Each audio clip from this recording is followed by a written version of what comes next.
14,57,00,000 এই চাকরি, সেটা আবার মাথার উপর কোনো ধরনের বস ছাড়াই। মানে আপনি যখন চাইলে আরাম অথবা ঘুমাতে পারবেন, আবার যখন ইচ্ছা তখনই উঠতে পারবেন, এবং তার সাথে সাথে প্রাকৃতিক অপরূপ দৃশ্য তো রয়েছেই। আর অবসর সময় বা খাওয়ার জন্য চাইলে আপনি মাছ শিকার করতেও পারবেন। মূলত এখানে শুধুমাত্র একটাই কাজ থাকবে আপনার, আর সেটা হলো যে লাইট হাউসের লাইট জ্বলতেছে কিনা।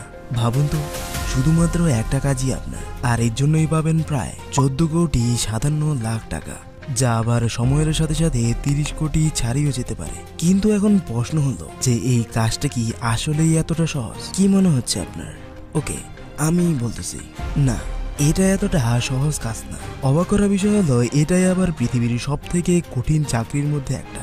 ভাবতেছেন এটা তো শুধুমাত্র একটা কাজ, কিন্তু তাও এটা এতটা কঠিন কেন? আর এই বিষয়টা জানতে হলে প্রথমে আমাদের জানতে হবে যে এই লাইট হাউস আসলে কি এবং এটা কেনই বা তৈরি করা হয়েছিল। তাহলে প্রবেশ করি মূল ভিডিওতে। এর শুরুটা হয় অনেক প্রাচীনকালে। সেই সময় সফর করার সময় না ছিল কোনো ধরনের রোড, আর না ছিল কোনো ধরনের গাড়ি। সেই সময় বড় বড় সফর করার জন্য ছিল একমাত্র রাস্তা, সেটা হলো সমুদ্রপথ। আর সেই সময় একজন লোক ছিল যার নাম ছিল ক্যাপ্টেন মার্সিয়াস, যে কিনা পরিচিত ছিল তার মারাত্মক সামুদ্রিক অভিযানের জন্য। মূলত সেই সময়কার জাহাজগুলো ছিল কাঠ দিয়ে তৈরি। এমনই একদিন মার্সিয়াস সমুদ্রপথে যাত্রা করার জন্য তার ক্রুদের নিয়ে বের হয়। কিন্তু সেই দিন সে যেই রাস্তা দিয়ে যাচ্ছিল সেই রাস্তায় প্রচুর পরিমাণে পাথর থাকে, আর প্রচুর পরিমাণে পাথর থাকার কারণে তাদের জাহাজের একটা অংশ ফুটো হয়ে যায়। ফলে তাদের অনেক অর্থ ব্যয় হয়, এবং তাই সে সিদ্ধান্ত নেয় যে এর একটা সমাধান করতেই হবে।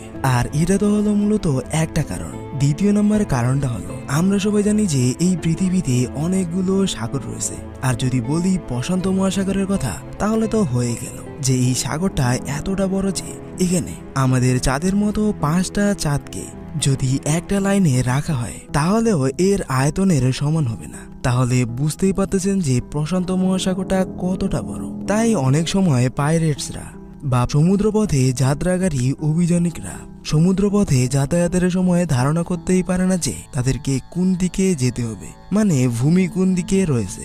কারণ সেই সময় তো আমাদের বর্তমানের মতো জিপিএস ছিল না, আর বর্তমানেও জিপিএস থাকার পরেও আমরা মাঝে মাঝে ভুল দিকেও চলে যাই, তাই না?